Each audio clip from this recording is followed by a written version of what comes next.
This is a Western New York Bigfoot Investigation Group podcast. This podcast is for entertainment purposes only. It contains no wisdom, very few facts, or life changing epiphanies, and is only the opinions, hypotheses, and guesses of the podcast host.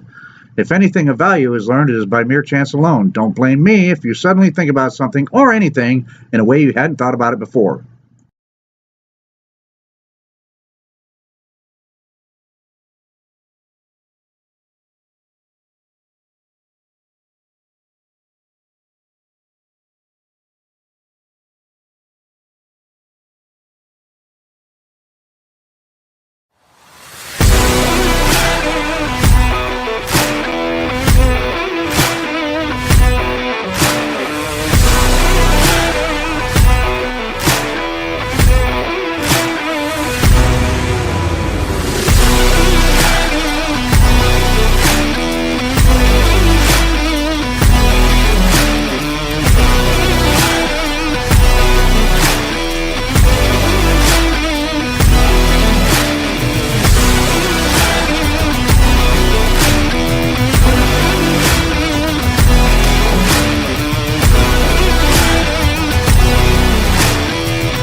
All right. Welcome to Bigfoot Atheist Inquiry. Sasquatch Random Live. I'm Joe, Bigfoot Atheist, aka Sasquatch. You know me. And here we are again on Friday. All right. Hope everybody's doing good. Who we got in the chat so far? Let's see. Grasshopper was first in. He usually is. What's up, Graz? Good to see you, man. Cindy Finn. Hello, Cindy. How you doing, dear? Angel Nolan. Welcome, welcome.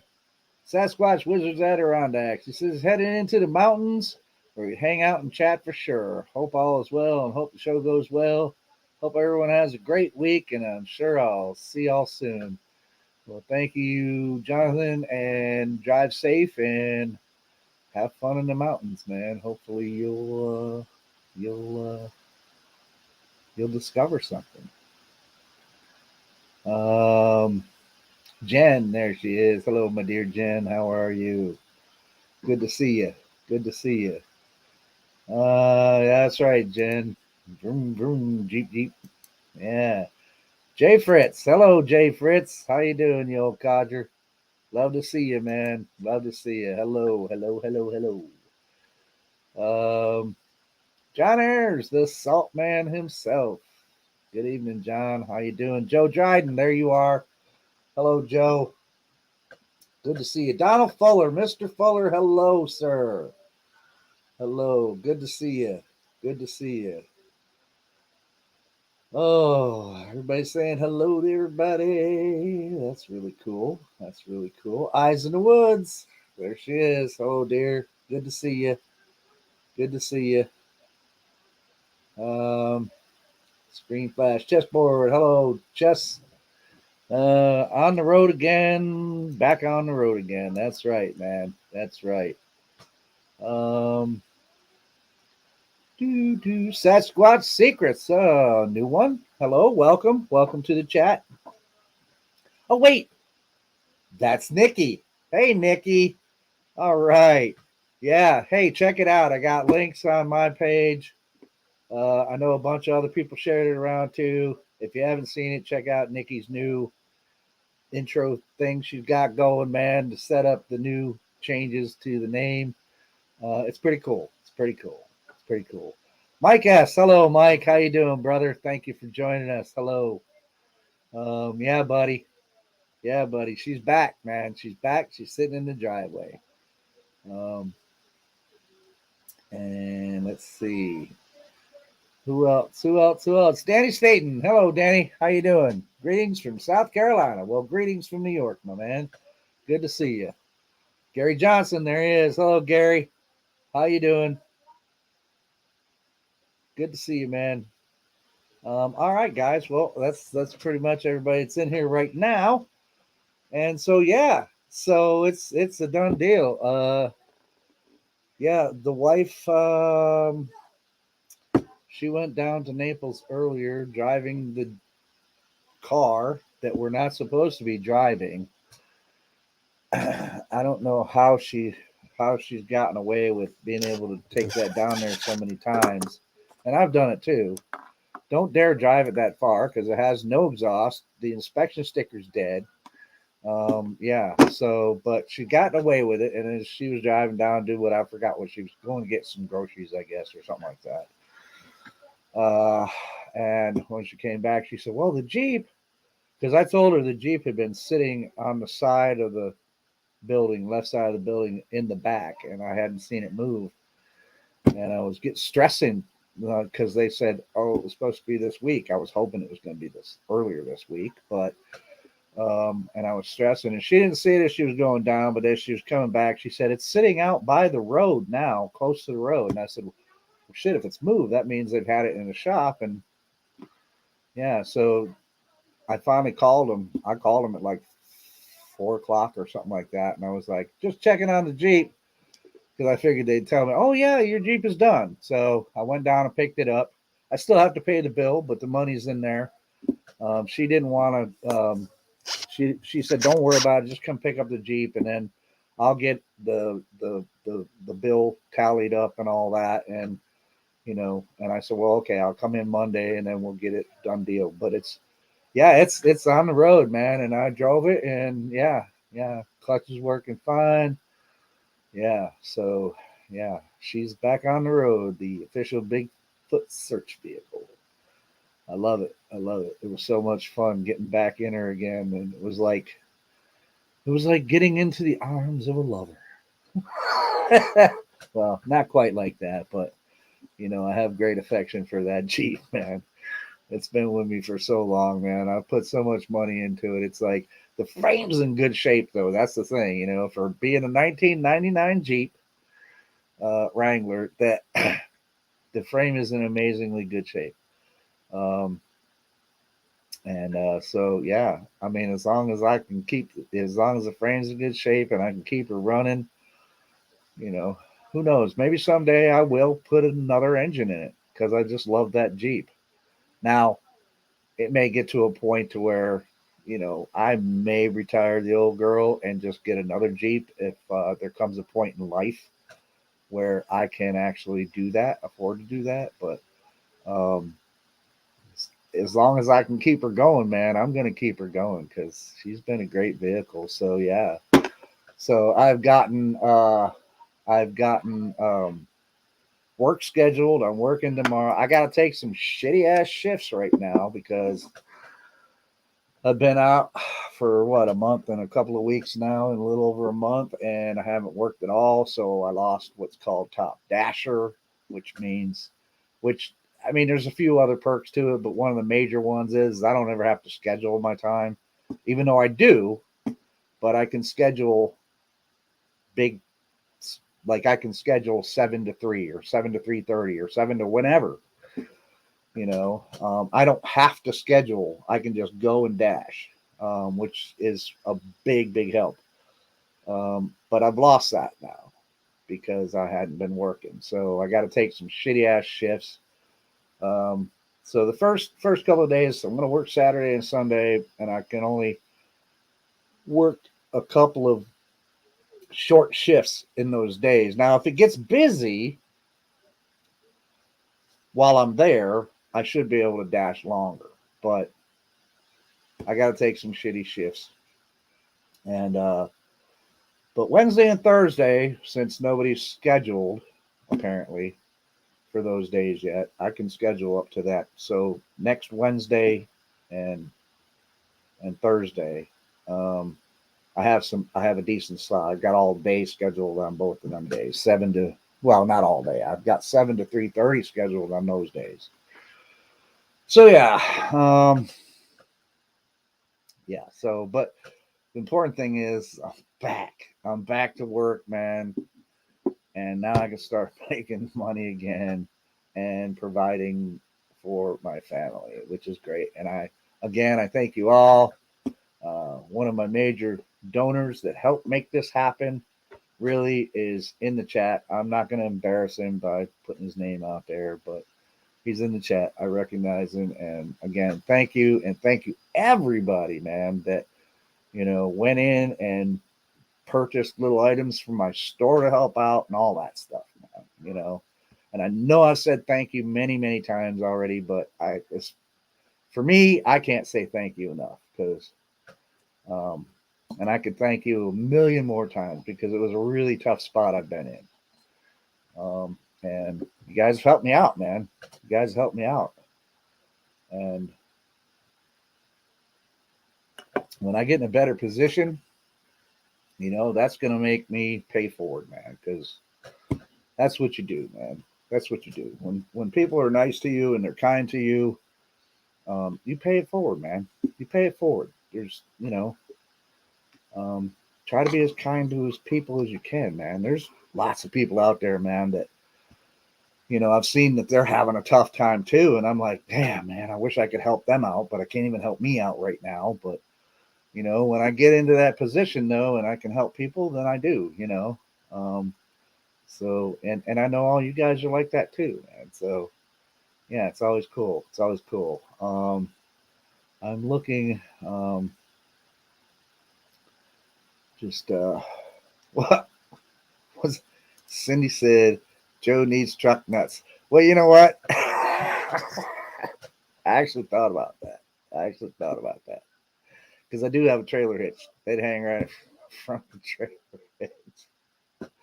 My wife was like, she'd have a heart attack, man. She's like, oh, no, no, no, no, no. I said, but it's my Jeep. And she's like, I have to drive it occasionally because we do only have the Jeep now. Can't drive her car right yet. So, yeah, she won't let me put any nuts on the Jeep, man. And I don't know. It's funny, but at the same time, I'm like, yeah, that's pretty much almost too much, even for me, right? But it still is kind of cool. The old truck nuts. Uh, John, John says the shirts are super. Well, I'm glad to hear that.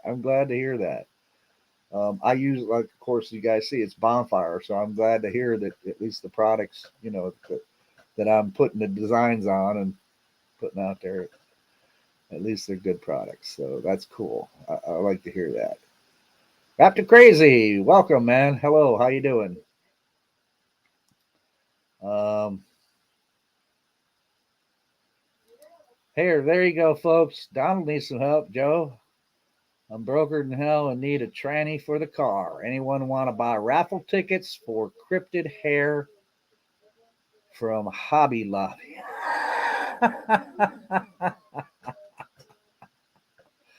Well, I don't know about that, man, but you know what? If I if it went, you know what? When I get in a position to help you out, Donald, if you got a PayPal, I will help you. I will give you. I will give you what I can. What I can, man. I definitely will. And if anybody else can help Donald, man, that would be great. That would be great. Um, oh, Jen. Oh, I'm so ashamed. You're right. I haven't. I haven't, Jen. I am so sorry. I'll get on that. I promise. I love you, Jen. I do. I will get on that. I will design your V-neck shirt, and we're gonna have to talk about it again because I got an old man's memory. And I'm not sure what you want. I know you probably want a Ross's face on it, right, or something. And yeah, maybe your name on the back or something. Yeah, we'll talk about it. I'm sorry. You're right. I need to design that for you, dear. I really do. Um, I promise. In between times, this weekend, between work times and stuff, when I'm here, I will work on it this weekend. Between tomorrow and Sunday, I'll work on it. So yeah, yeah. I'm so embarrassed. You're right, Jen. Um, oh, Donald said no help needed. It's a joke about my nemesis. Okay, all right, cool, cool. Yeah, your nemesis. Yeah. Let him have his war with BW, man. That shit'll work itself out. Oh,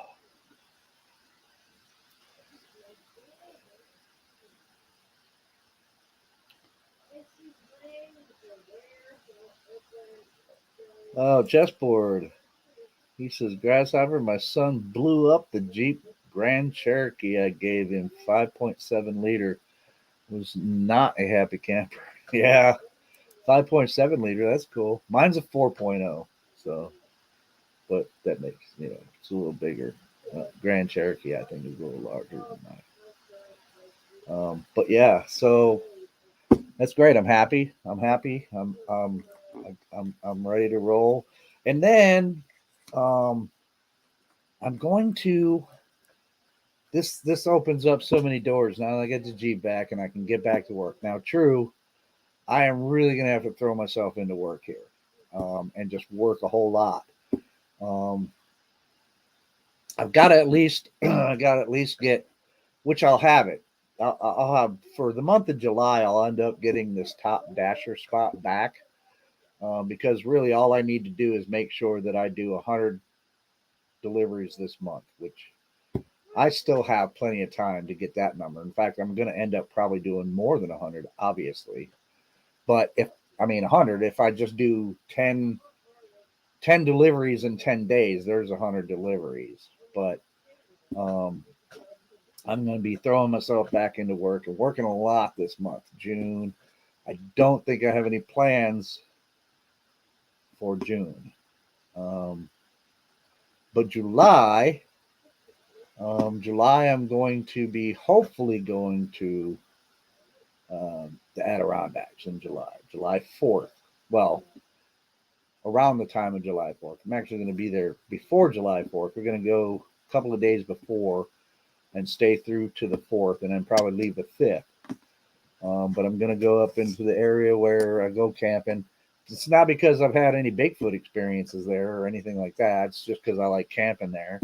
But there are a lot of Bigfoot reports that come out of the Adirondacks. So, who knows? And, I'm just going there to camp. I'm not really going up there to do any kind of Bigfoot investigation or any kind of real search for evidence or anything. I'm just going up there to camp, enjoy, relax. And of course, yeah, sure, I'm going to take some equipment that I would use if I was doing an investment. Like I'm going to take my audio recorder so I can put that out at night. And I will have a couple of cameras with me, of course. But I would have them anyway because I like to record my camping trips, right? It's because I get old and I forget stuff. And, well, someday I might want to watch it and go, hey, man, remember this? We had fun during this time. So I will have a couple of cameras and of course, I'm probably, you guys saw this, I'm sure. I didn't recognize the name, but somebody, um, I guess they know of me through the Bigfoot. They sent me these. These are night vision binoculars. Um, so, and they actually work pretty good. They don't record. That's a drawback, but, and I mean, obviously they're not very expensive, but I mean, for somebody just to give them to me is awesome.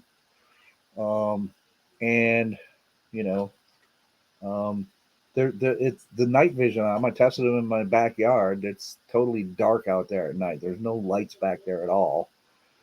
Um, and it comes up pretty good. Um, but I figured, if I'm doing an actual investigation or investigating an area at night, camping out and whatever, I'll use these in conjunction with my camera that actually has night vision on it. And hopefully, if I pick up anything on this, the camera, I'll be able to see it too on the camera. So I'll probably take these just for fun, right? Um, and then just like a couple of video cameras, I'm not going to take a whole lot. Um, like I'm not even taking my parabolic mic, which is one of those cheap ones, which everybody has. They work really good, actually, for being a parabolic mic. It's the only problem with that parabolic mic is I got to rig it up. If I wanted it to record sounds, it only records like 5 seconds, right? If you hit record on it, it only records 5 seconds because they're really made for bird watchers, right? They're really made for bird watchers. And you can record 5 seconds. But you can make it record longer if you rig it up to an audio recorder with the right um, jacks and stuff. You can actually rig it up to an audio recorder and record longer with them. But I'm not going to bother doing all that. So um, if something's really far away, hopefully the audio recorder that I put out uh, will catch it. Other than that, I'm not really worried about catching sounds far away. Well, I'm more interested in catching sounds that may be close by, um, that kind of thing. So, yeah. So July 4th, that's what I'm going to try to do. If we can't make it, I got to see. I got to see if by then, if I've worked enough, see what the money situation is that can warrant a trip to a camping trip for several days up to the Adirondacks. And if not, I may go camping at maybe the spot that I had my encounter in or a spot nearby, which would be a lot cheaper because it's a lot closer um, than the Adirondacks are. So, gonna be doing that. Um, and yeah, of course, I'll be recording it all. Um, and I'll put it up on the on the channel. I mean, you're probably not gonna be seeing any Bigfoots in it or anything like that, but you'll see me making a fool out of myself in the woods. At least that's entertaining and fun. And then let's see what else. July 22nd. I think I mentioned it briefly. July 22nd, I'm going to be speaking in Caledonia, New York.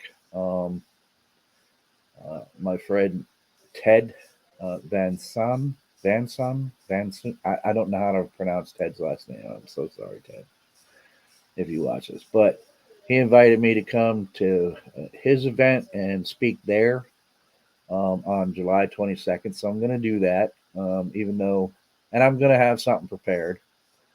Um, and then I think I'm going back. I don't know about August. What do I have planned in August? There was something in August that I thought I wanted to go to, maybe. What was it? I'm trying to think of what it was. Um,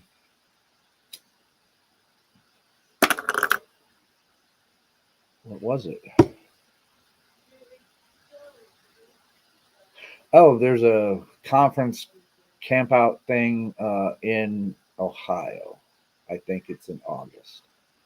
Um, that is the. I got a T-shirt. I went one time before. Um, it is the Hawking Hills. That's it. Hawking Hills Bigfoot thing. I wanted to go there because I thought Steve and my buddy Mike from Tactical Bigfoot Research were going, and I think Mike is speaking there. I'm not sure, but I thought they were going, and that's one of the reasons it's drawing me back there. Plus, I can camp there. It's cool because it is a camping trip. Um, we did it last time, and it was pretty cool. I only went the last time because I think, well, I wanted to see what it was all about, and I think I went there just to listen to Dr. Meldrum's presentation.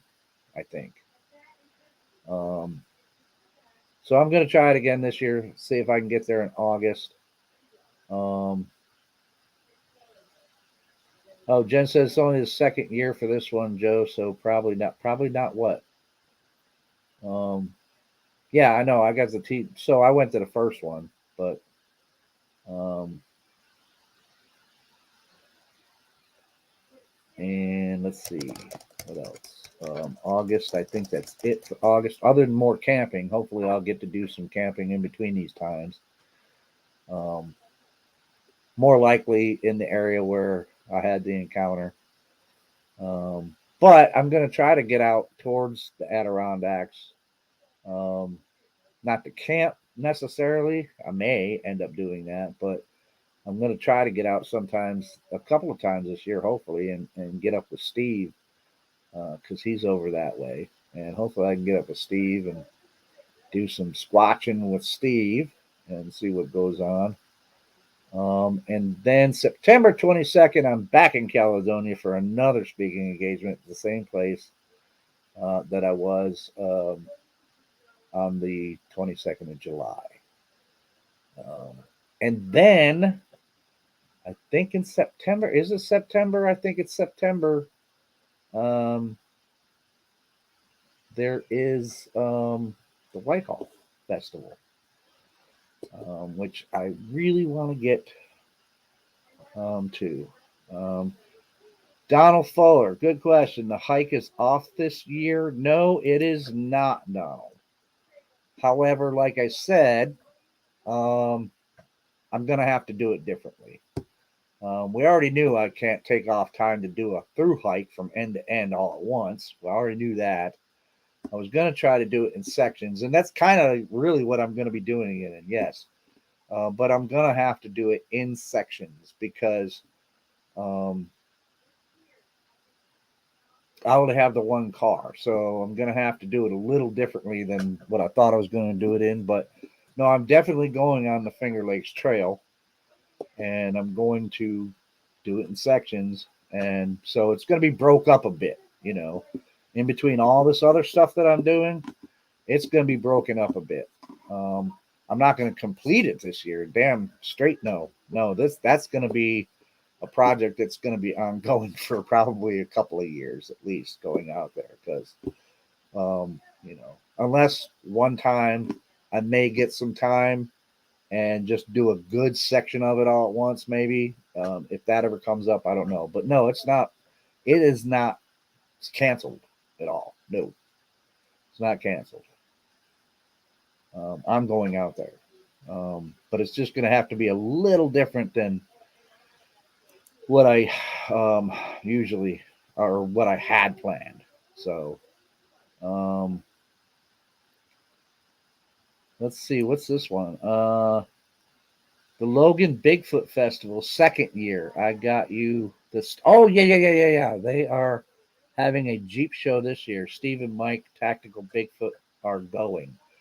Oh, so that's the one they're going. Okay. Is that in? When is that? That's in August, Jen? That's in August.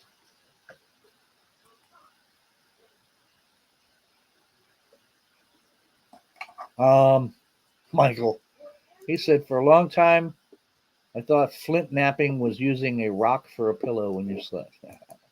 No, but I was watching a guy. I was watching a guy online who does that. It's like primitive shit, right? And he was doing some flint nap, dude. He made it look easy. He made it look easy. It ain't easy, man. That's a skill, man, that takes a long time to learn. He's been doing it for years and years and years, man.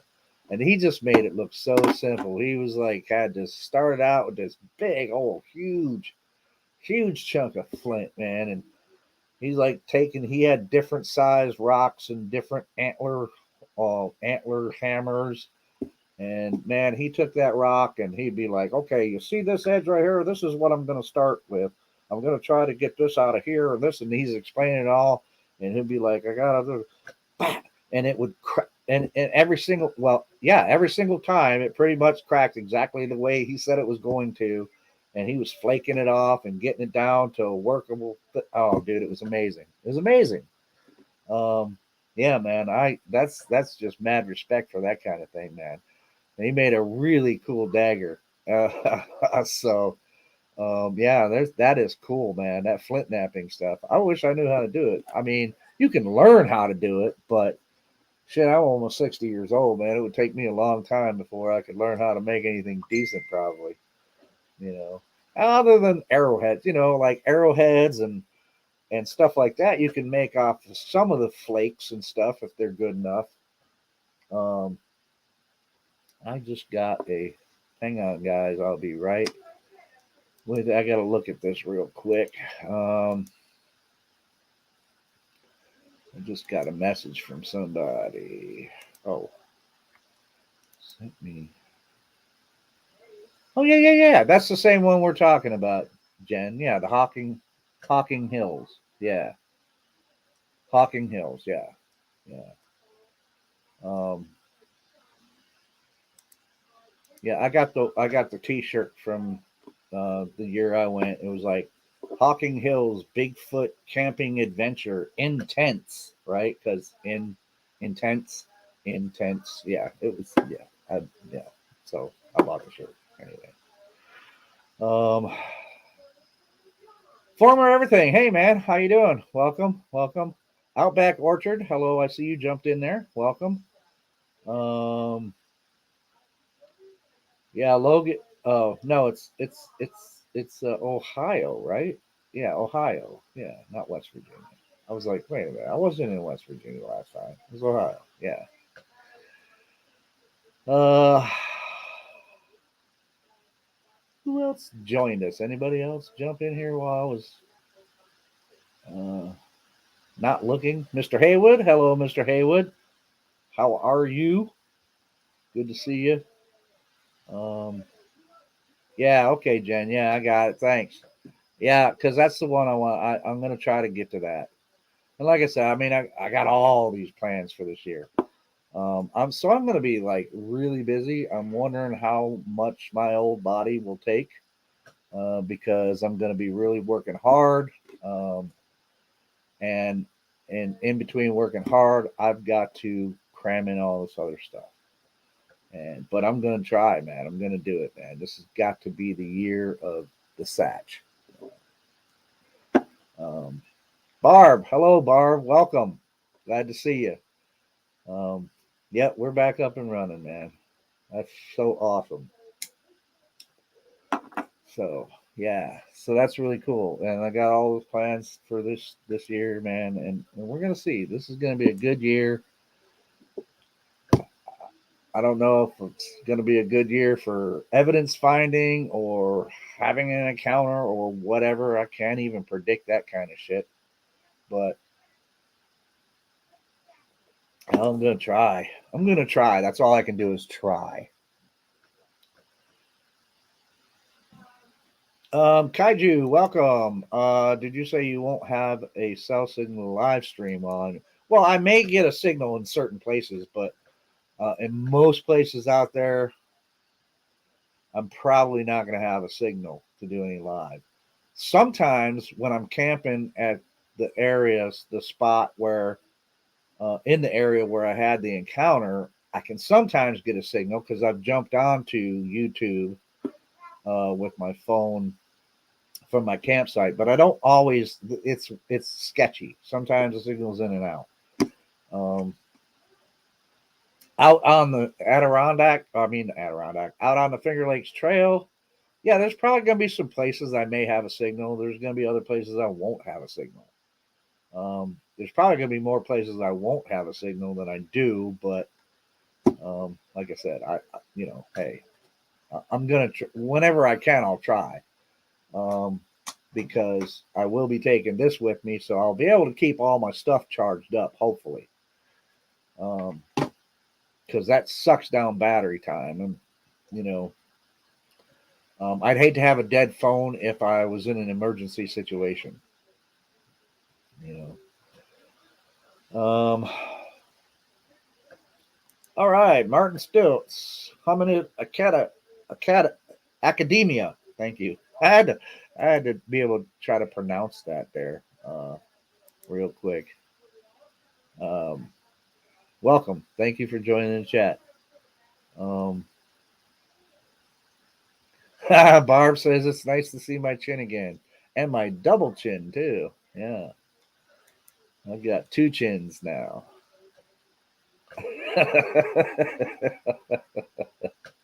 So, yeah. Um, so, yeah, that covers pretty much everything that's going on now. Um, and what I have planned for this year. Some things may change, some things won't. The Finger Lakes Trail thing, though, definitely. I know Donald's so worried that I'm not going to do this, but I am. That is one thing that won't get changed. I am going to be out there at least several times. There may be some things that fall through the cracks, like hopefully not the Whitehall Festival, because I do love that festival. And it gives me a great chance to see Steve. Um, but you know, if I can't get to the one in Ohio, I would like to go just only because Steve and Mike are going to be there. But um, if that has to fall through the cracks, maybe. But the Finger Lakes Trail thing is not going to fall through the cracks, man. I'm going to do it. Um, there's going to be, and I'm going to film every bit of it. So yeah. Now hang on, Danny. Really, was that called for, man? Travis Walton. I don't even know who the hell Travis Walton is. I mean, I've heard the name. But I couldn't pick him out in the lineup. I could not pick him out in the lineup. I'll tell you that right now.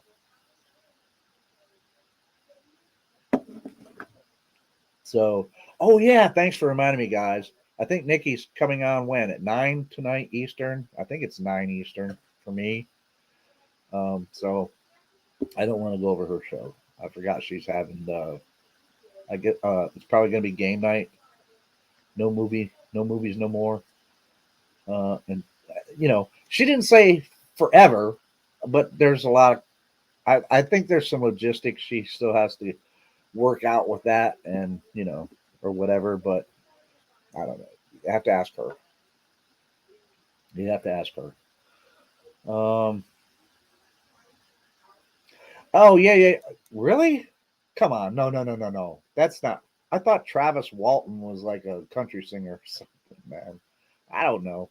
I don't listen to country music. Not a whole lot of it anyway. I mean, I'm not saying I, I don't listen. I don't not listen. I don't not listen to it because I don't like it. It's just because it's. I don't know. It's just not my wheelhouse. It's just not my wheelhouse.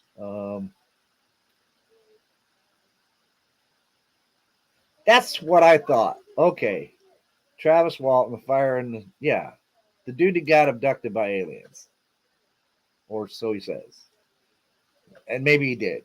I don't know. It's a pretty crazy story, and it's pretty wild. But who knows, man? I mean, I don't know. I don't know. I can't make a judgment on that, man. It could be. It could be, man. Everybody swears to it, man. You know. I mean, and that just. I mean, that doesn't mean it's. That's not what makes it real, but hey, who knows, man? Maybe he did. Maybe he did. Maybe he did. I've never seen any evidence of aliens, right?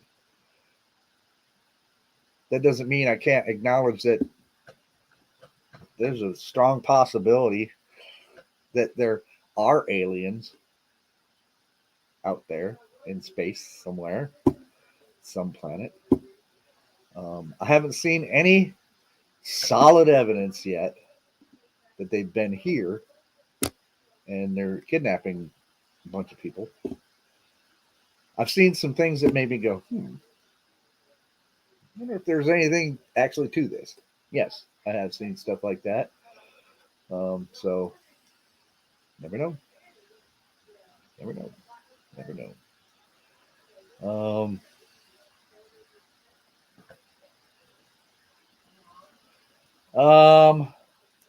Yeah, I think so. Is Jen or Michael? Yeah, you can do that, man. I don't care if you put a link to that up. Sure, sure. I mean, because I'd like to see it too. I think. Oh wait, I did watch that one. It's pretty good actually. Yeah, you can put a link to it in here. Send a link to Jen or whatever. Because if you send it to me, it'll take me forever to go through the rigmarole. Jen's pretty fast. She'll be able to throw it right up probably in the chat. So um, yeah, please do put a. What's the channel's name? My channel?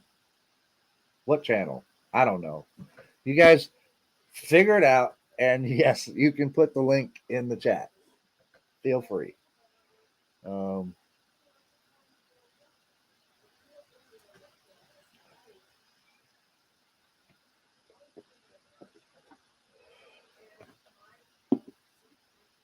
Outback Orchard said, for the second time, I heard clear knocks at my house. Okay. Um, dude, investigate. Or I don't know. Are you a guy? I don't know. Outback Orchard, male or female, or anyway, doesn't matter. Go investigate them. Go investigate them if you can. If you can. If you can. Because I'd like to see, you know, if it's a Bigfoot doing it, right? It's a possibility. I mean, I'm not putting that out of the realm of possibility. I'm just saying nobody's quite proved that they actually do that, right? It may. I mean, I'm totally willing to think that they do. I don't know if they're wood knocking, how they're doing that sound, but it's a possibility, strong possibility. I think it's a strong possibility, but not strong enough for me to hear wood knocks and go, "That's a Bigfoot." If I'm in the woods, I have to go investigate it and see what it is. Um, and I'll tell you, in the past, when I was a little more uh, deeper into confirmation bias, because I was at one time, um, every wood knock sound to me was Bigfoot. But I realized no, not always. So let's find out what they are, right? And see if I can at least figure out what this particular wood knock sound is or whatever. Um, I'll tell you the one I really find totally fascinating to me because I've heard it many times. People describe the same noise, and I have heard it, but I've only heard it once. I've only heard it once, and that is that sound that everybody says sounds like a Louisville slugger, right? It does. It sounds like a, I mean, it's a strong, and lots of people report hearing that. So I'm curious what the hell, because I've heard it once, and people describe the same noise that I'm talking about in other places. And so I got to be like, well, what is that, man? I don't know what it is. And I can't say that that's definitely a Bigfoot. But it just seems curious to me that other people have heard that. And, you know, after I heard that Louisville slugger noise, in fact, I don't know, it's probably buried somewhere on my Facebook page. There might even be a video there because I think I may have posted it there too. I think it was on my channel before I wiped my channel, which sucks. But I know I was recording with a camera when I heard that, and I think it's somewhere, man. On if to dig, but if you dig for it, I think it's on at least my Facebook page somewhere in some of the videos, maybe. Uh, but I heard that, and then afterwards, after I heard that noise, it's the first time I heard somebody say something about, "Oh, I heard this thing sound like a Louisville slugger." My ears perked up, and I went, "Wait a minute, what?" So it's curious. It's curious. That's all I can say. Um, yeah, I mean, out back, I mean, a bat on a tree. Yeah, it sounds like just a solid, you know, like some, you know, that's the best I can come up with. Louisville slugger. Apparently, the other people that have heard this noise That's the best they can come up with describing it too, is Louisville Slugger kind of noise, man. So I don't know. It's curious. It's curious. It is curious. Um, I'd like to be able to, if I ever hear it again, I'd like to, at least get up the nerve to just go in the direction of the sound and see if I can figure out what it is, you know. Because I've been listening for it, man. I've been listening for it. Every time after that, when I'd go out to that area, I would listen for that noise, man. And I did hear somebody say once, and this is weird. This is weird too, which I can't figure this one out. So, and I can't see how it would have anything to do with Bigfoot. Um, but I've heard at least one other person describe this sound that I heard in the same area that I heard the Louisville Slugger noise. Um, I got out of my Jeep. My dog heard it too because she immediately looked right at in the direction that it came from. We got out of the Jeep, and it sounded to me like somebody slamming the trunk on a car or maybe a door or something like that. That kind of noise. And I'm in the middle of the woods, man. The only vehicle out there is my Jeep, right? There's no people with vehicles sitting in the woods. I mean, it's not even possible for somebody to have gotten their car or vehicle into the place where I heard the noise come from. And that was kind of weird. And I've heard one other person say that. I don't remember who it was. It's something I was watching. And somebody mentioned that. So that's really kind of weird. I still don't know what that is. And I don't see how it has anything to do with Bigfoot, but it is a weird noise. And at least one other person that doesn't even live anywhere near me has described hearing that kind of noise. So I don't know what it is. I don't know what it is.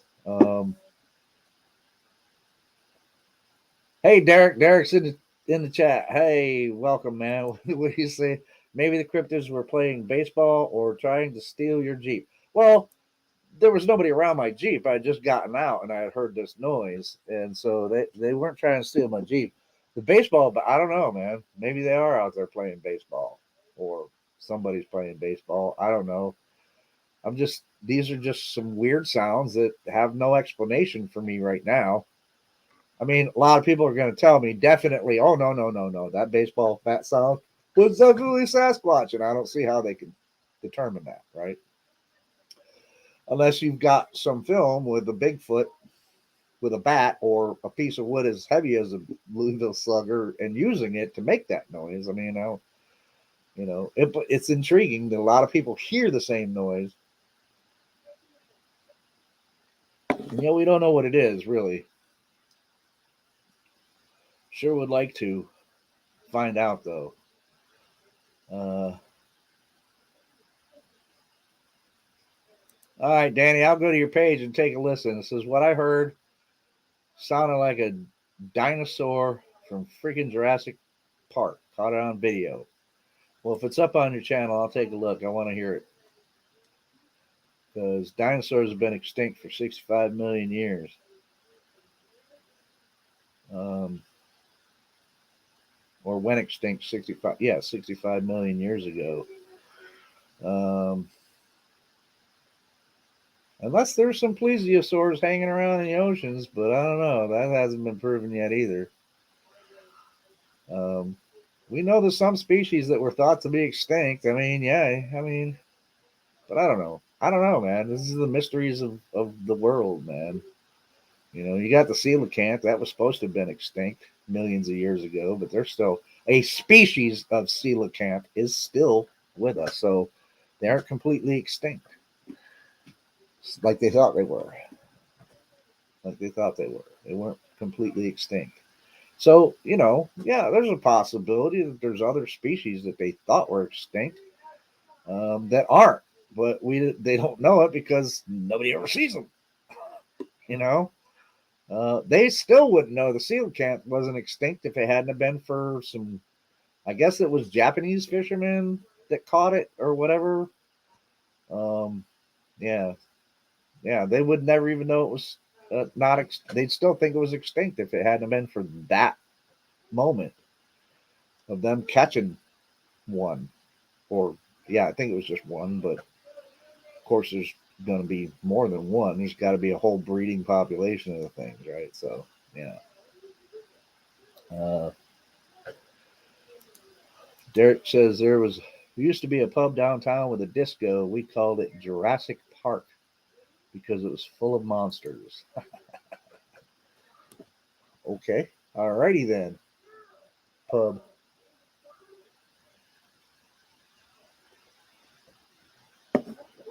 Uh,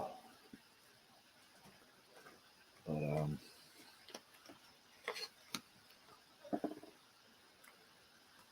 so I'm having a.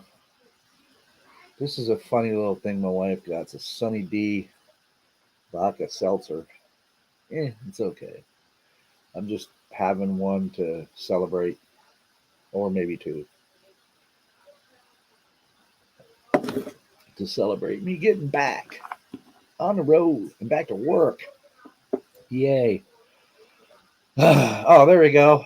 There's the link that Jen just put in the chat, y'all, for that thing, for Donald's encounter story thing. It's really cool. I've watched it. Well done. It's well done. Well done. Yeah. Um, oh, there you go. Here's some information. It says 2 known species of coelacanths. One that lives near the Comoros Islands off the east coast of Africa, and one found in the waters off Sulawesi, Indonesia. I think that's the first one that was found by the Japanese fishermen or whoever. I don't know. For some reason, Japanese fishermen stick in my mind in conjunction with this coelacanth discovery. And I would think it'd probably be Indonesia would be the one. They could have been off the east coast of Africa for all I know. I don't know. But there you go. Yeah. Thank you, Nikki.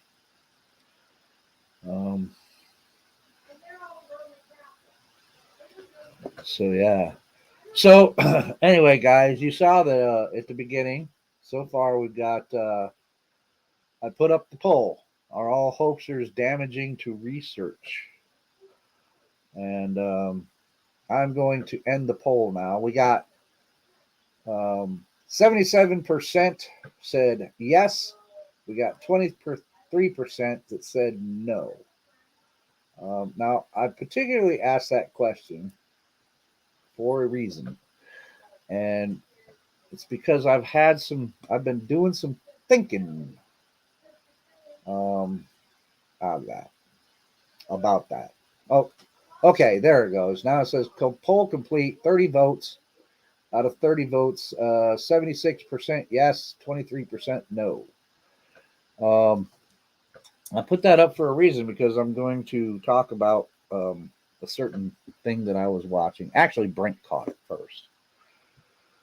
And I put Brent's link in the chat. I mean, Brent's link in the chat. I sent a link to Brent just in case he could jump on because he could give us some more information. Dr. Octagon, that's the first one. Y'all find Bigfoot yet? Well, speaking for myself, nope. Not yet. Not yet. So anyway, the reason I said this is because look, I've started to think now, you know, and I thought to myself, are these hoaxers doing damage to the research?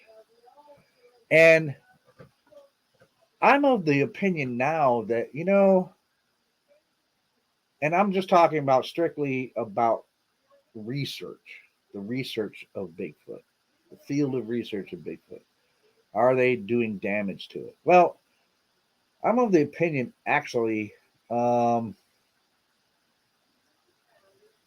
not really much anymore. I mean, they've done about as much damage. The damage is done, period, right? The damage is done. I don't think that there's so much, and with AI and stuff coming out, there's really no more damage to be done to the actual field of research. The damage has already been done, right?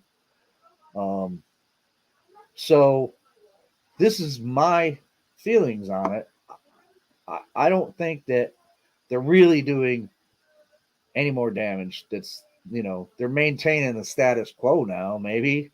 Um, and, you know,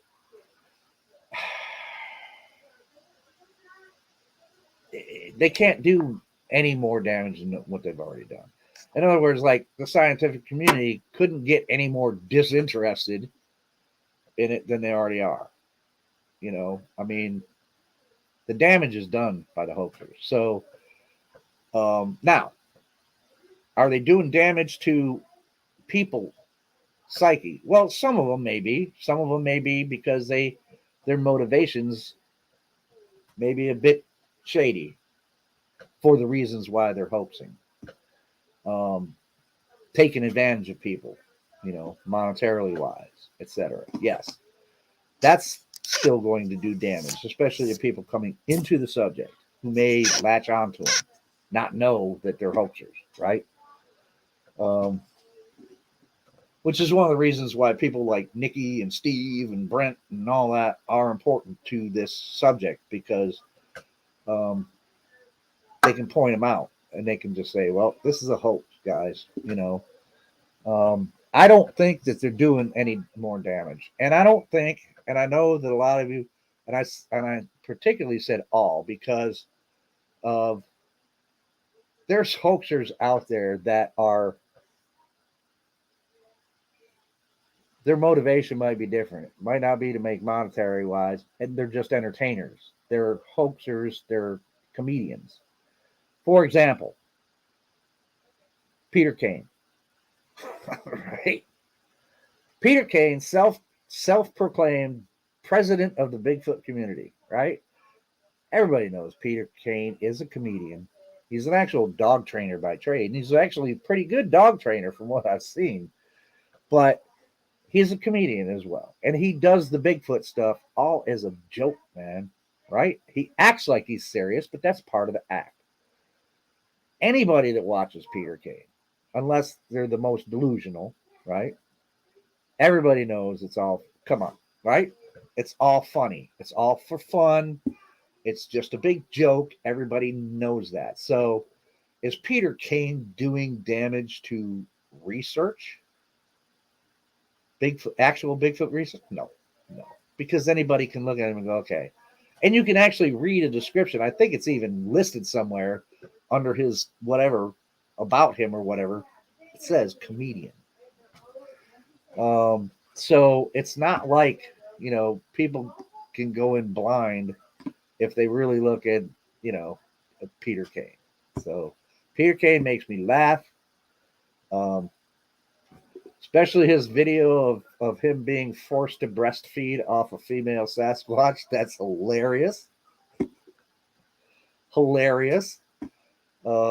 His video of him talking about a female Bigfoot taking advantage of him.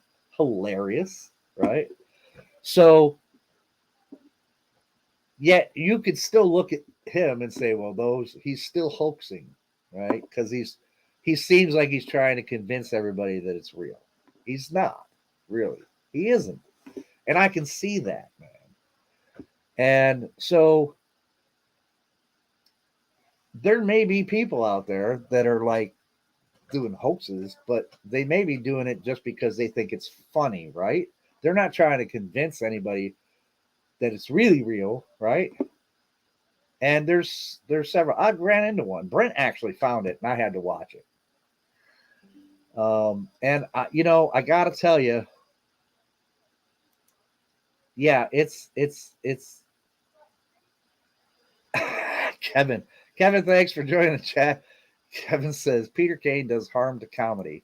Well, it depends on how you look at it, man. I mean, I don't think so. I don't think he does harm to comedy. It's gonna tickle some people's funny bones, and it's gonna, irritate other people. and I'll admit, when I first found Peter Kane, I didn't know what I was going into at first, and I I was there. I was like, what? But then when I delved into it, I was like, wait a minute, okay, he's doing this all as a comedy routine. That's really all he's doing is comedy. And once I realized that, I was like no longer irritated by him or whatever. I just laugh. I just laugh at the stuff. Um, and I think I have to start making that distinction. And I'm not saying that you shouldn't, people shouldn't say like, look, man, this is a hoax. It's obviously they're just doing it for funds, but it is obviously not real. Sure. And then, of course, the other ones that are actually doing harm and, taking advantage of people by really, trying to put hoaxes out there that are trying to convince people that what they're really, that they're honest. This really is a Bigfoot, like Mr. Carpenter and, Colorado Bigfoot with his beef jerky Sasquatch, and, but they're doing it with an intent to try to deceive, only for monetary gain. That's my opinion. Otherwise, I don't know why they'd be doing it. But there's some people. I don't think Peter Kane is trying to deceive people for monetary purposes. He's got a lot of followers, and I can guarantee you that a good many of them, most of them. Now there may be some delusional people in there that actually believe what he's putting out, right? But there's nothing that I can assist those people with anyway.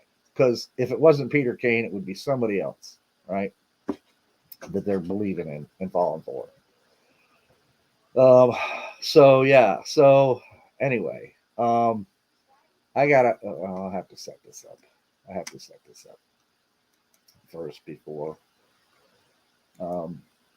So Brent actually found this, and I watched it, and it was and I put links in the description because I'm only going to show you the crucial part of the video. And then if you want to see the rest of the video, the link to the rest of the video is in the description, along with a link to this guy's channel. Because, yeah, I'm not going to, I'm not worried about pushing people in his direction because you can see. This guy's called Urban Angler, and it's pretty cool. And I watched the video, and I gotta say, this guy is just having fun. He's just having fun. Yeah, he's hoaxing, but it's not doing. I can't see where it's doing any damage to Bigfoot research. And he doesn't appear to be like trying to fleece people out of money or anything like that. He's just putting it up. This is camping with him and his wife, and he's just throwing in some Bigfoot stuff there, I guess. But so this is pretty funny, man, really. So you guys, hopefully you guys can see that it's big enough. What else? Well, here, I can actually throw this up here. Here we go. Okay, so I want you to see it from, this part right there. Because I'm not putting in, he doesn't say much during this whole part. So here we go. You're going to see.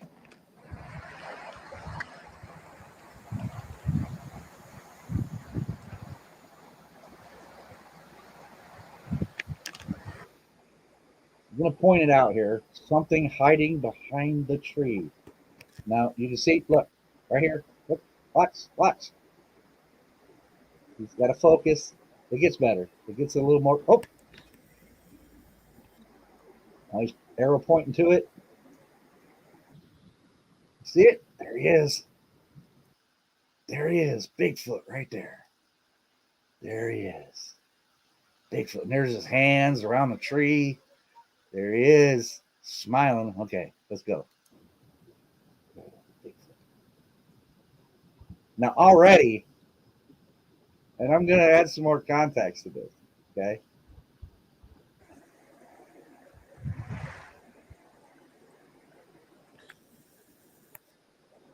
Close up. Close up. Come on. Focus. Focus. There's the face.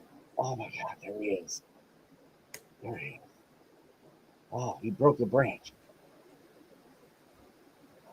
Oh, there he is. Oh. Oh, now he's back behind the tree. No dialogue in it. He doesn't say a word. Uh, am I in frame? Am I in frame, Fred? I don't know if his name is Fred. All right. So, all right.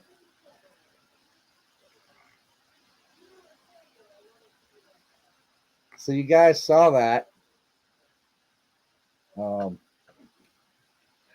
now, thing is, you guys see that is a costume. There's definitely a costume, right? And I was hoping Brent would be able to join me because Brent's got a little more information on that. He's got some.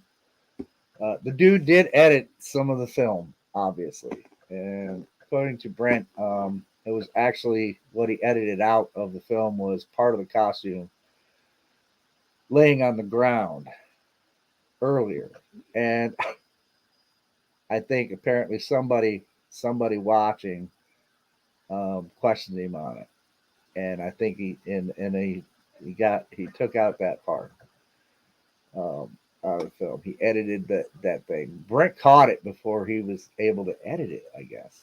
So good for Brent. Now the thing is if you at the beginning of this film, at the beginning of the video, they're out there camping and they're having fun. And I think it was his birthday. He's 55, so happy birthday. And he was like, "Oh, look, there's an owl. There's an owl in the tree." And he pans over and there's one of these little I don't know what they're called, little tykes, right? Little stuffed uh, toy owl sitting on a branch in a tree, right? So already I'm going, okay. And he's like, "Oh, there's owls around here." And there's the owl. He's like, "I don't know if you can hear him or not." Of course not. Because he's not making, it's a stuffed toy owl. So obviously he's having fun. He's making fun. And so I think the rest of this is just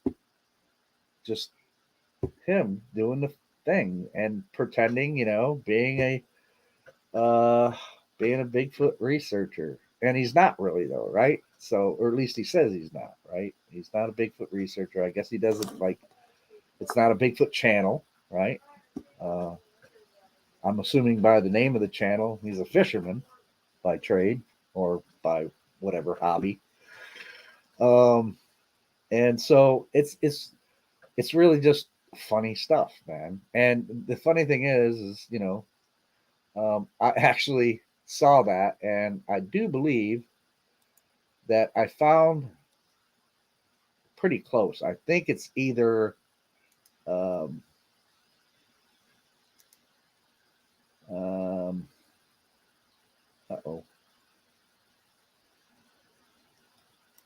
oh, there it is.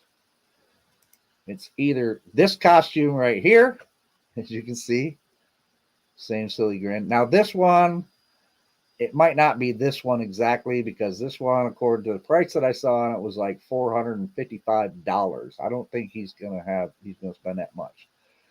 So what I'm thinking is it is actually this costume right here. This one was a little cheaper. This one's I think was listed for like $100, and you can see it's still got the same uh, silly grin. Um, why is this not? Oh, there we go. Oh, it only comes up. Yeah. Okay. It doesn't zoom that far. Same silly grin, same face, same. So yeah, I think that's what it is is that costume right there. Um, so what do you think? What do you think, guys? I mean, I gotta laugh at it and go, look, he's not. I don't think he's malicious. about it or doing it for malicious intent. It's silly. Um, Now I haven't watched the next one. He's done it. He did a follow-up video too called that he's doing an investigation, but in parentheses it says Thinker Thunker style, right? So that's on his channel. But the link is to his channel is in the description. Go ahead, check out his channel. Watch the whole video of that I just showed. Just watch the whole thing because you'll kind of get a feeling that okay, this guy's just like he's just having fun. He's just joking around. But I don't know. I mean, I can't tell people's intent. Um, I just don't, and feelings aren't really reliable sometimes. But I don't really feel like he's not a Mike Patterson. He's not a Colorado Bigfoot. He's not a Rick Dyer. He's not any of that, right? So, I mean, I guess in a way, I guess what I'm saying is I'm cutting him some slack, man. Um, he also, I got to be fair. I got to be fair. In there, he does say, "Well, I don't know. There's some campers nearby. I don't know if one of them is trying to scare us or whatever." So I don't know if that's just an out for him to go, in case people are like just don't, they start getting on him like, dude, that's not, he'd be like, yeah, you're right. I found out that they're, you know, I don't know. I don't know. I have no idea. I can't make any judgments on that, but it's pretty funny to me anyway. Um, and so I don't know. You guys be the judge on whether it's funny, but you can see that it's a costume, right? And the other thing is if you were filming an actual Bigfoot, right? Do you think you'd be totally silent while you're filming it? There's not a holy crap, look at that thing. What is that in there? What is that? Is that a Bigfoot in there? Holy crap, look at that thing.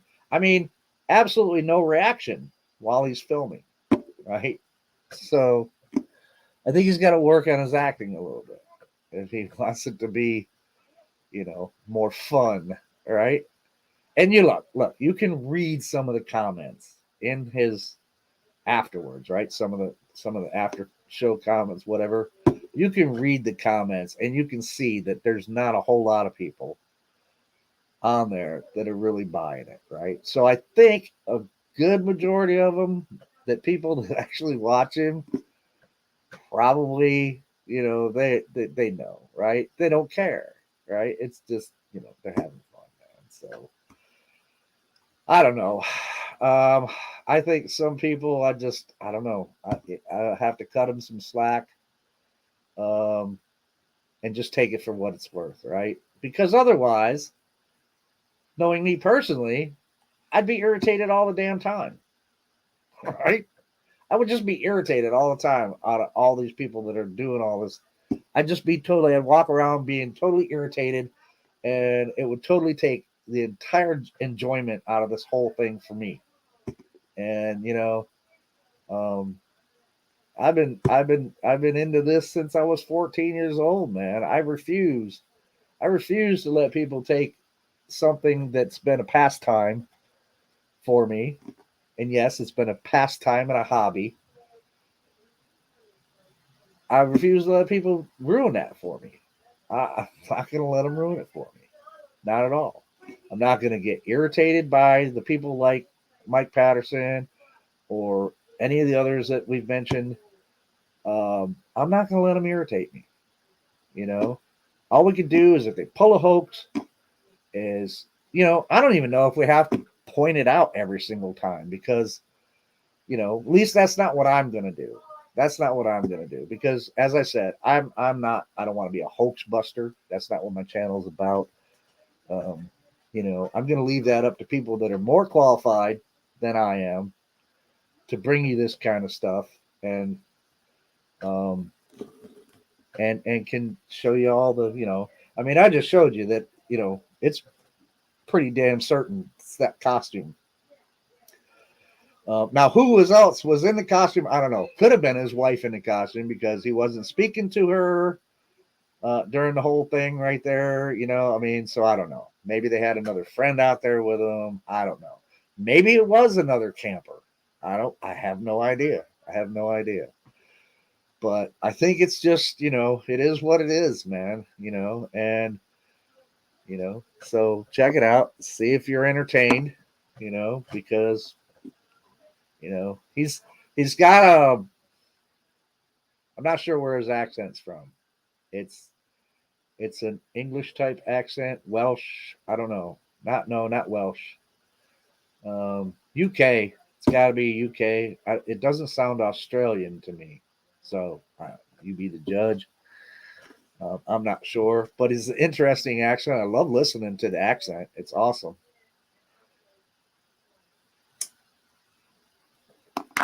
And to be fair and to be succinct, and I don't know where in the world this is taking place. I don't know if they were over here or if it's over across the pond somewhere, over in England or the UK. I don't know. I don't know.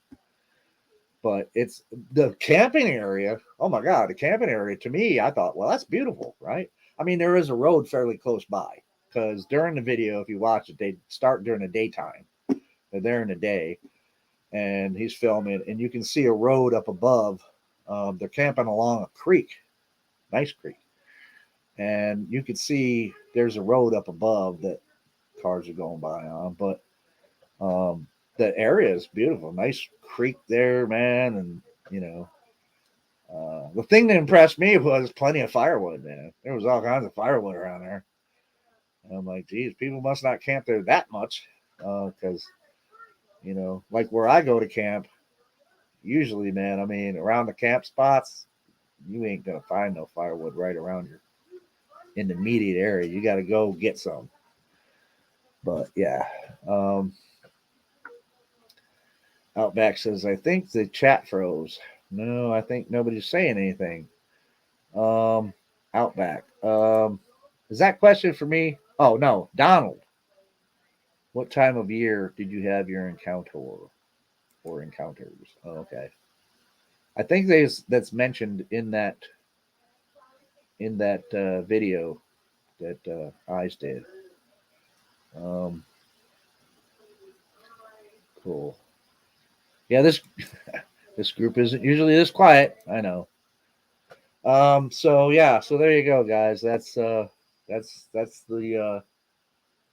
thing. So is he doing any damage? I don't know. I can't be the judge of that. I mean, I can definitely say in my opinion he's not doing any damage to the actual field of Bigfoot research. Um, again, I can only say is I think the damage has already been done, right? Um, and the only thing we can do now is just try to minimize a little bit on the damage by, when some of these malicious hoaxers um, throw stuff out there just to bring it forth and challenge it and say, look, this is a hoax and this is why we know it's a hoax. Um, some of these other people that are, and I was having a conversation today, kind of. It was with, I think it was with Trackway. He was a little miffed about the whole LARP, live action role play, being what he felt was being vilified. I don't know. I don't look at it that way because I know LARPing, like live action role play, people do reenactments. He pointed that out. Yeah, that's educational stuff. There's no harm in that. Going to the Ren Fest and dressing up as a medieval person or whatever, that's LARPing, but it's not. It's not harmful. It's not. I think the thing about Bigfoot LARPing, if you're doing it to try to hoodwink, using one of Nikki's words, if you're doing it to hoodwink your audience into giving you donations, so you'll get donations, then yeah, that's a little shady. But if you're out there LARPing, I mean, come on. Most people can tell, at least I can. And if you can't tell right away, as the video goes on, usually you can tell if they are. So yeah, I just think that if we let ourselves do it, God, there's so much different levels and shades and stuff of like hoaxing and LARPing goes on that, oh my God, dude, it's to try to keep up with it all and to point it all out. Nikki and Steve and Brent would all be totally busy doing nothing but that, you know. So I think, some of it, you just have to let fall through the cracks and not even worry about it. That's my opinion now. So yeah, I don't know. What do you think, chat? What do you think? I'm going to put the link in the chat, actually. And if anybody wants to jump on and share their opinion, you are more than welcome to do that. And I know Jen usually beats me to the punch, but there you go. There is the link in chat. Oh, well, she couldn't beat me to the punch this time. That's right, because I don't know. Jen, do you have access to that being a wrench, a moderator? I don't know if you do or not, but anyway, there it is. That's the link, folks. If you want to share your opinions, I don't know. What do you think? What do you think? Do you think this guy is harmless? I think he's harmless myself. I don't. I'm not going to try to read into his motivations. I don't see maliciousness there. So honestly, just like I don't really see maliciousness in Peter Kane. I don't. I don't, you know.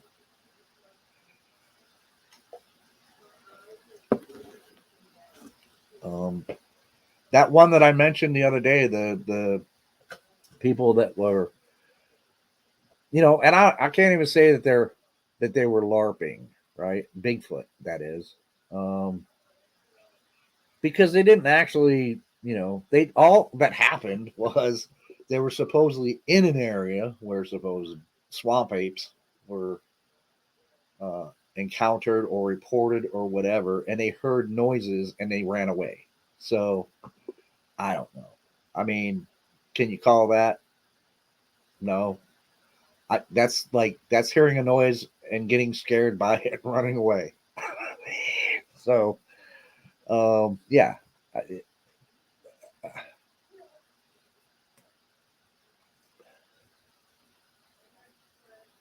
Yeah. Hey, that? Wow. Um,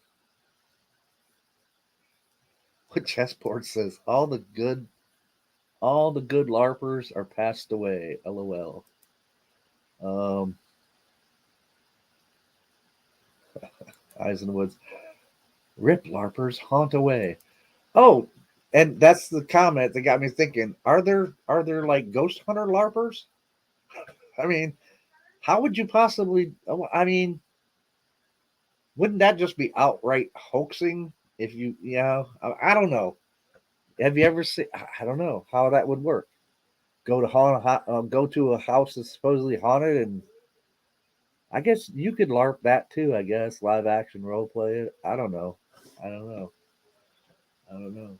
But I mean, it kind of, not all live action role play is bad, right? I mean, hell, I used to go dressed in costume to the Renfest, man. I would put on my kilt and I'd put on this deerskin thing and and boots with the Scottish Highland guy. I mean, that's LARPing. We would walk around, you know, talking, old English. I mean, so that's LARPing. Ghost Ghost LARPers. Yeah, that's right. Oh, and by the way, guys, anybody that doesn't want to be, you guys already know if you hit stop cam, you don't have to be on camera. You guys all know that stuff. You learned it from Mogs. I don't have to teach it to you. Um, yeah, there you go. Finding Trackway. Yeah, Trackway. I don't really think it's. I don't really think it's meant to vilify the term. I think you're looking at it the wrong way. Um, and I don't think that was Brent's intent. Brent's the one that came up with Bigfoot LARPing, term as in Bigfoot live action role play. So I don't think it's really vilifying the term LARPing. It's just pointing out that some of it, because some Bigfoot LARPers are hoaxers. That's where the damage comes in, not the LARPing itself. It's the hoaxing thing and trying to take advantage of people and trying to make it seem like it's real, right? Or claiming that it's real, and you know, just deceiving your audience and getting paid for it. That's it. To me, anyway. That's just my opinion, man. So, I mean, there's definitely lots of that stuff that can be. Um, it's fine. Hey, there we go. Hey, what's up, Trackway? Hey, what's up, Joe? Hey, not much. No, Joe, my stance on this is that you're taking a term that a lot of people love, whether it's Civil War reenactment, American War reenactment, medieval reenactment, or whatever, and now you're talking about it with a derogatory tone that, that's how it starts. There's the LARPers. Oh, there goes some LARPers. And it Well, shouldn't be that way because and my feeling on this is that yeah, these are people that are keeping alive things that are gone in the past, sure, and you know. I would totally agree with you on that. And And I think the point is, Track, though, is that we can all recognize that. That's the thing. We all recognize that things like the Civil War reenactments, the medieval stuff, hell, even if you want to go out and pretend you're Jedi Knights, I mean, that's yes, all harmless, you no, know. yeah, and that's all harmless. But the problem with it is, And is that you start a connotation with it that has a derogatory sense, and then it just kind of blooms. And I just don't want to see that happening to something that means a lot to a lot of people. well, I get your point definitely, and I can Now, see the guys that are out there, they're hoaxing or being scared by whatever and whatnot, they're pseudo anyhow. You know, true. it just I think there's a better terminology that can be used for it. You know, Yeah, and you know, I mean, I take your point. Trust me, I really do. I take your because point. because if you take it and you think about it, okay, like I said, a lot of people assume that Bigfoot's an ape, right? Well, I Or don't in know. the A lot of people do, but yeah, there's people that think it's flesh and blood. It's some sort okay, of mate. Yeah, okay, and do we have people that study that life form? primatologist, sure. There you go. Yeah, So are we role playing primatologists in our quest to find this creature? Are we yeah. all doing that? I think in a way, probably. Now, I I consider mean, I what wouldn't call myself a primatologist, but no, no. I mean, I don't have the credentials to call myself that. It's a trade, But right. I find myself to be an enthusiast and somebody willing to go out and investigate, put myself out there and do different tactics. And that's a thing too. Understanding different hunting tactics in this. Yeah, the way they're going about it on the screen and stuff, running through the woods with the flashlights on and stuff like that. It's a little bit hokey, but still, it's a tactic. Whether you want to call it similar to running and gunning in the turkey world or glassing in the out west hunting Mhm. environment, it's a tactic. And like I've said, I've had success in some form or manner with an investigation. Now, when I go out, I'm just going out to find whatever I find. You Right, know, right. I hope maybe someday, you know, I might find an answer, but you put your hopes in one hands and in one hand and what junk in the other, and see which one fills first. Yeah, yeah, But that's my take on it. yeah. Well, you have a definite, valid point there, man. I mean, I'm not going to say that your point's not valid. I And like mean, I you can said, look I at it. apologize to you, Joe. I just had a very thin skin today, and it finally just it got to me. That's all right, man. We all get that way, man. I can be grumpy old man and get triggered by something, that. Yeah, and actually, I don't really understand it today. I've had a really good couple of days. I don't know why today it just kind of it was just bad timing. Yeah. And I got nothing but appreciation and respect for you. I might joke around with you and stuff, but Hang on. My wife is afraid of these because she thinks it's going to blow up the house. I press on it. There we go. I'll be right back. okay. Here, hon. Let the dog out, please. So how's everybody else doing? All right. But yeah, I was away from the computer for a little bit. That's why I came back and I was like, "What did you do? Did you call me a name or something? Why are you apologizing?" No. I just kind of, when you're online and you're in chat or whatever, you can't really read response or whatever. And I was concerned that my grumpiness might have came across, and Nah, you're fine, man. You're fine. So. We got somebody new here on. Oh, hey, we got Martin joining us. Hello, Martin. How are you? Hey, Well, this is a new face. So, Martin, you want to introduce yourself and tell us a little bit about who you are? let me mute this here. I'm getting a feedback. Are you? No, I'm not getting any feedback. I can't hear you. Okay. All right. I think Trackway's right. We need that role play. Though we're not professionals, there's nothing saying that we can't be a professional. I've had my sighting probably 20 years ago. I've been working with this for 20 years. My mother's an anthropologist, a scientist, and I've been following her for many years. I mean, she's taught me since I was young. I've been working on some of the better ways to do some methods and some scientific methods. I mean, that's the thing we need to do. We need to start doing this scientifically. If we can start doing this scientifically, then we're going to get the scientists to say, hey, look at what they're doing over here. Though we ourselves are not scientists, we don't really have an ethics that we need to follow, okay, because we're not professionals with a degree. But there's nothing saying that we can't learn and use the tools that science use. That's free for the world. That's free for any of us to have. I've seen so many people. So far, I have not seen anybody get the scientific method right yet. I've worked with scientific methods. I thought about going ahead and giving some of the methods out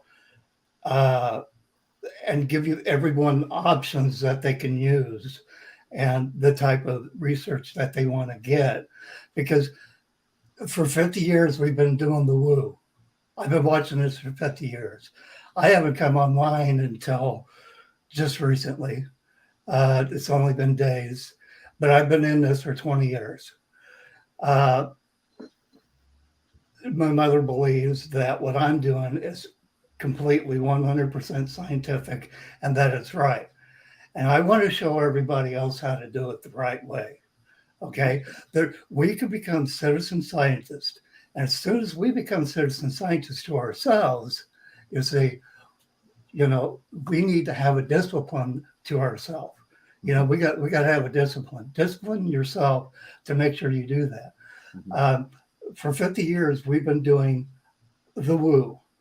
Okay, so if we go out there now without doing the research, the only background we have is the woo.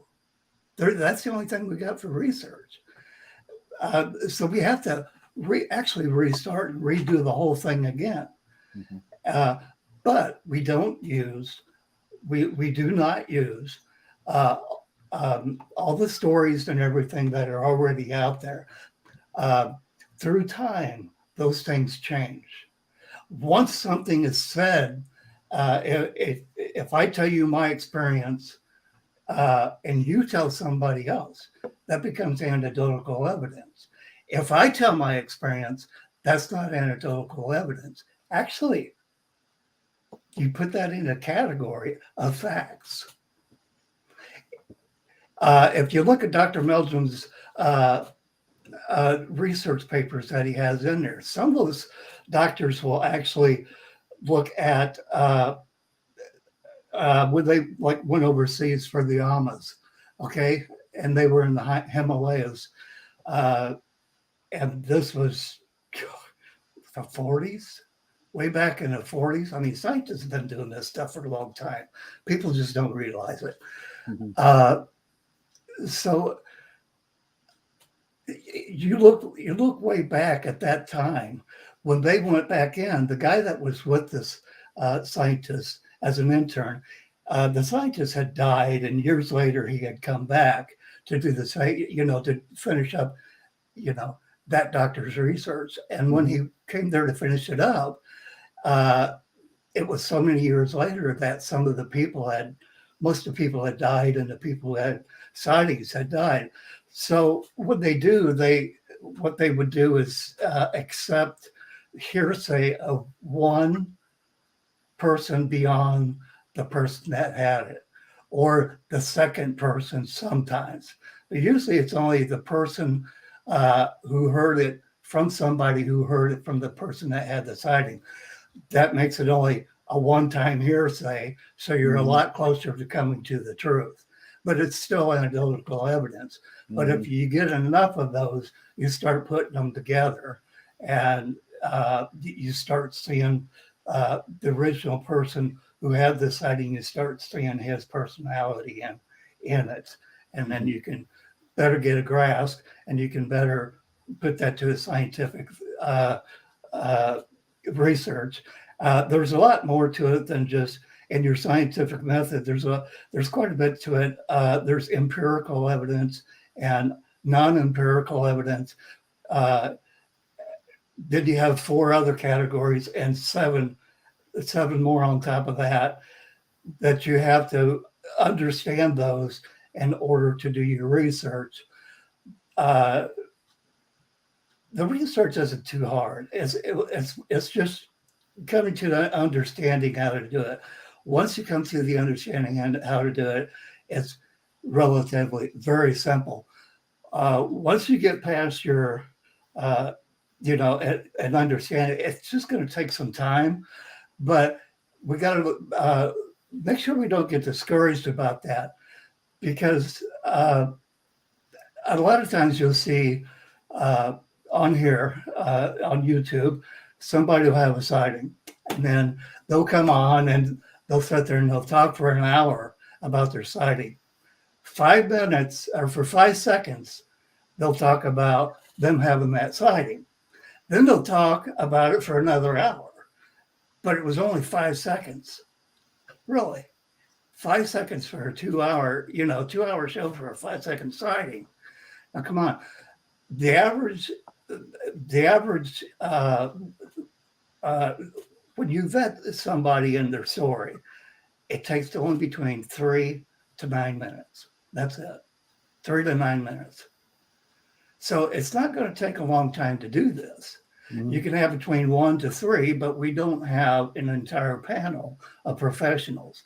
But once we make a good attempt at it, Dr. Meldrum will let us go ahead and send our paperwork and results in and our methods. And he thought maybe we could get his people, the people on his journal, his professionals, to go ahead and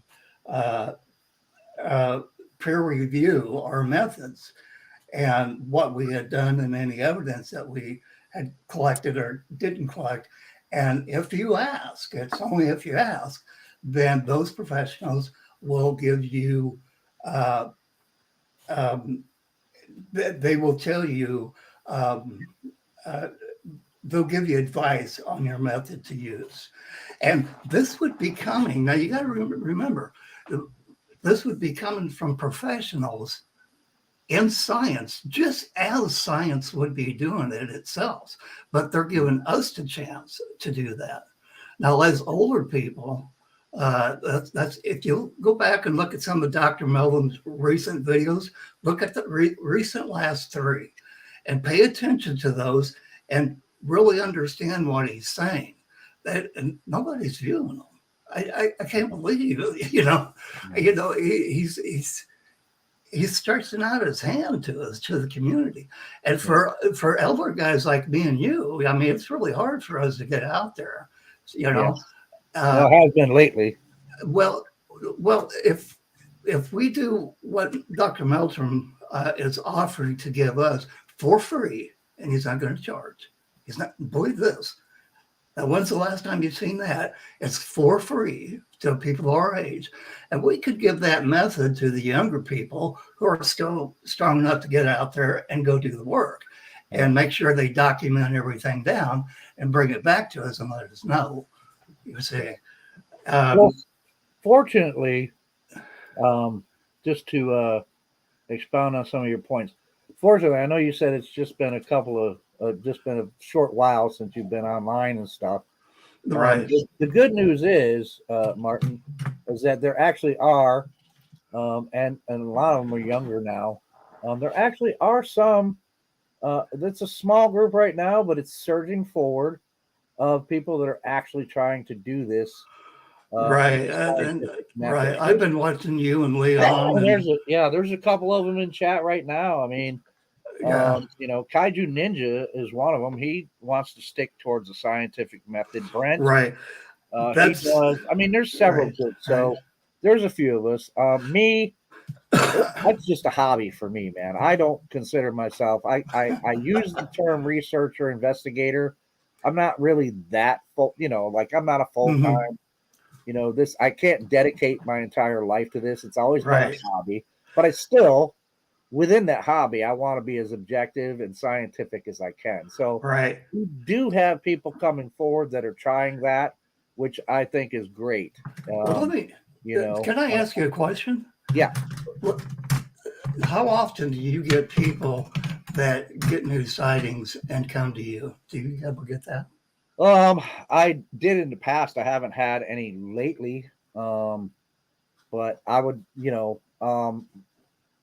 I would love to hear. I mean, I talk to people all the time. I mean, I've got my Jeep back, as I mentioned at the beginning, and of course, everywhere on the Jeep is Bigfoot search vehicle. So people see that and they want to talk to me, and so sometimes I get some conversation out of those people. Some of them just have questions for me. Others, I've had a few come up to me and say, you know what, I think I've seen one, etc. But I haven't had a lot. But it's important, like you said, I think it's important. Stick to the scientific method. Right. Something is out there. Now, I did want to ask you, since you mentioned it, are you comfortable in giving an account of what you experienced 20 years ago? Did you said it was? Well, yes, I am. There's probably at least 500,000 people that know. I guess I knew before I knew they knew. So basically I don't know if my encounter would actually be any good to use or not, because being as I didn't tell everybody, it is now anecdotal evidence out there, and what's going to mix between what's anecdotal and what's real about my account. It may not be good to be used, but I would be comfortable with it, but it would take quite some time for me to go through that account. It was about 20 years ago. I did see 5 of them. One was definitely a recent hominin. It lasted 30 minutes. and it was between 25 and 40 feet for the whole group. What part of the country was this in? Right in the middle of Illinois. And that's what's really weird about it, is because Illinois has come up with the craziest stories you ever heard in your life. I mean, probably everybody goes, that's one of them Illinois nuts, you know. But when you have one of them experiences, it's something else. Probably the last Illinois sighting that's on the BFRO was right where I had my sighting. That's at the county south of me. My brother also travels out every day to work from here. So yeah, it's pretty close. I haven't went back out into the woods since. Really? Can you describe it a little bit? I mean, I'm asking for a particular reason because of what I experienced myself. And I'm just curious as to if you could describe, you know, what did they look like? Was it a family unit? Was it like it was a family? It was kind of like a family unit, but very strange. This happened out on I would say it was nowadays I think they call it Jim Edgar Panther Creek Wildlife Refuge. It's beside him. People come in from all over the country and the world just to go hunting there. You know, it's backed up for like 12 years. You know, you got to throw your name into a drawing to get to be able to hunt there. It's backed up for like 12 years. I was walking. A friend of mine owns the property right next to it, and I was walking up on his property. Actually, he owned the property that I was on before he sold it to the refuge, that part of it. And that's where I was mushrooming and coming in at. And I looked over and I seen a guy. I mean, he was just straight down to my left. And there's kind of small trees up over here. And there's a big one here and a couple of big ones over here. But this guy was walking right towards me. He didn't have a shirt on.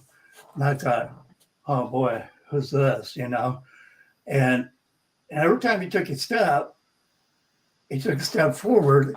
And then when he took another step, he'd go completely out of the picture. So when he was stepping, he was wobbling back and forth.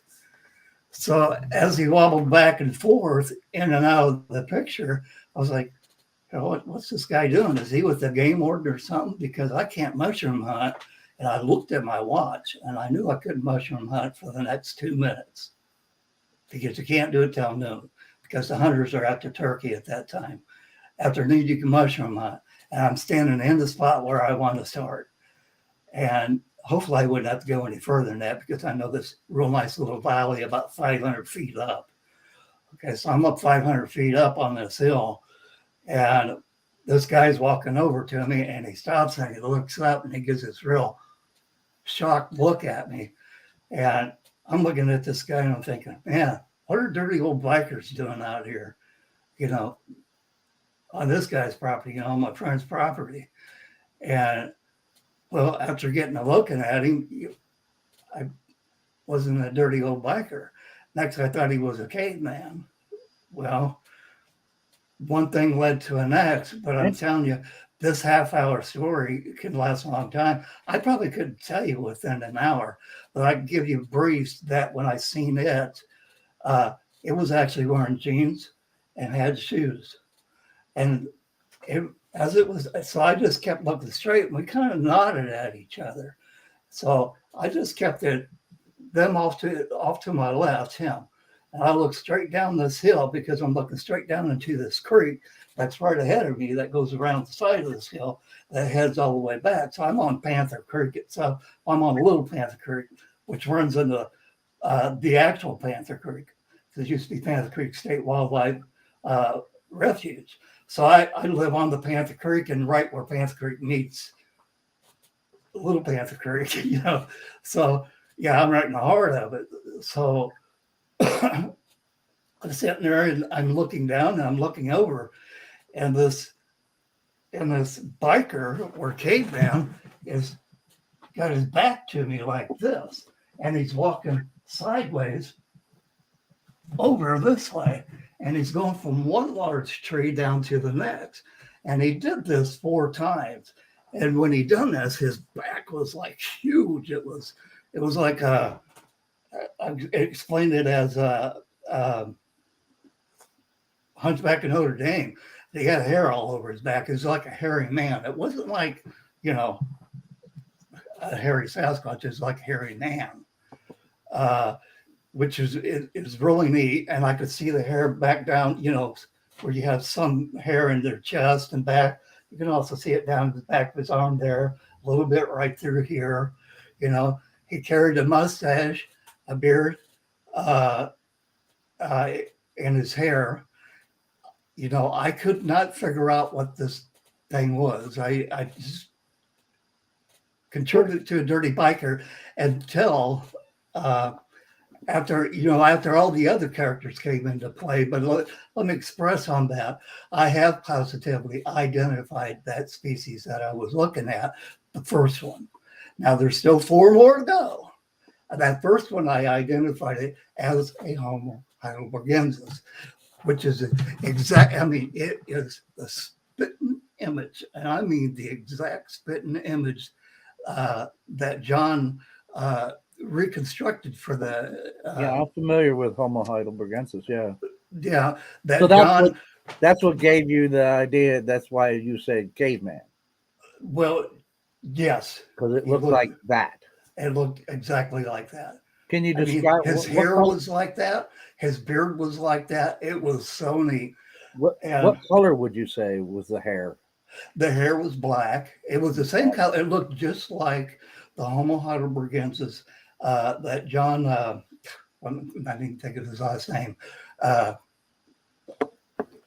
did for the institution. He did the Homo heidelbergensis. He did the erectus that you use. Mm-hmm. He did Ardipithecus.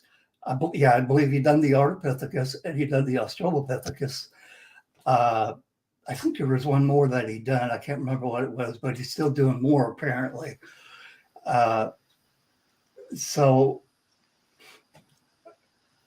you could go to his website. You could look that up. You can go to the Smithsonian, and you can look all those up.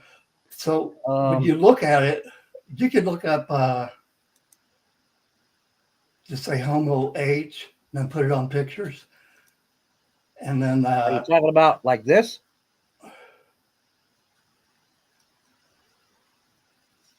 Can you see the picture here? That's it. That's exactly it. Okay, that's the one John made. Everything is exactly the same. Now, the only thing I want to express that is not the same. So just in case he happens to hear this, so I can let him know. The eyes were not brown. The eyes were a real deep, almost like a real deep military blue, navy blue, but really brilliant at the same time, extremely brilliant. The colors that they do have it's like if you took your saturation and it just turned it up on your TV or whatever, and you know how it pixelates when it gets oversaturated, but it doesn't overpixelate. It's just beautiful color. Okay, the skin is not brown. The skin was kind of like a regular white man, but add a grayish to it, and then a real slight tint of a blue on top of that. And that was the color of the skin. And then kind of hit it with a tan. And that would have been the color of his skin. Otherwise, every little bitty tiny thing is exactly the same on this, which really gets me, because when he made that, he used a Homo heidelbergensis sculpture, one that was in with the argument, which was the Cowboy One skull from 700,000 years ago. Okay, you take that skull from 700,000 years ago, and you look at, I think what China funded for the muddle in the middle to change the name to Bodensis, right? And when you change from Bodensis, uh, and your naming of the hominins, it didn't do anything except for shift the argument. Because scientists who look at the whole of Heidelbergensis as Bodensis, and the others say, no, we don't see it as Bodensis, it's early Neanderthal. So it's either early Neanderthal or Bodensis. But I've got a little bit of something to say about that because I positively identified the thing. And here we are, 700,000 years later, and I seen it, and it's still exactly the same way it was 700,000 years ago. It didn't. That line of species didn't turn into a Bodensis. That line of species did not turn into early Neanderthal and then turn into Neanderthal. It's still exactly the same, which means it's its own species. Well, yeah, I think within anthropology, at least from what I understood from paleoanthropology and studying the evolution of these things, Heidelbergensis, actually Heidelbergensis, Neanderthalensis, and Homo sapiens. A lot of time, there were certain periods in time where there were several of these hominin species. Right, correct. They all existed at the same time. That's now, fair. from what I understand, they're thinking, as you said, Homo heidelbergensis probably gave rise to like Homo sapiens and the Neanderthals, but that doesn't necessarily mean, of course, in evolution, people, I think, and you probably know this, sounds like you probably know this because your mom is a scientist, you've been studying anthropology. It doesn't mean that, people like, oh, well, this species all of a sudden turned into this one and these are all gone. That's not how it works. There were still Homo heidelbergensis, but certain branches branched off. Some in certain areas evolved into Homo sapiens. Other branched off, evolved into the Neanderthals, Denisovans, etc. This is how I understand it anyway, which makes sense to me. Now, I don't know if you saw this picture, but this is a sketch that Jen, who is in chat, my dear friend, who's a sketch artist. Yeah, I seen that picture Jen wrote. From my description of what I saw, which I wouldn't say that he looked exactly like that picture I just showed. There's morphology that I'll probably agree with. I mean, it did have a human-like hooded nose. He did have a very deep, very pronounced eyebrow ridge, and etc. It's kind of like what you see in that picture.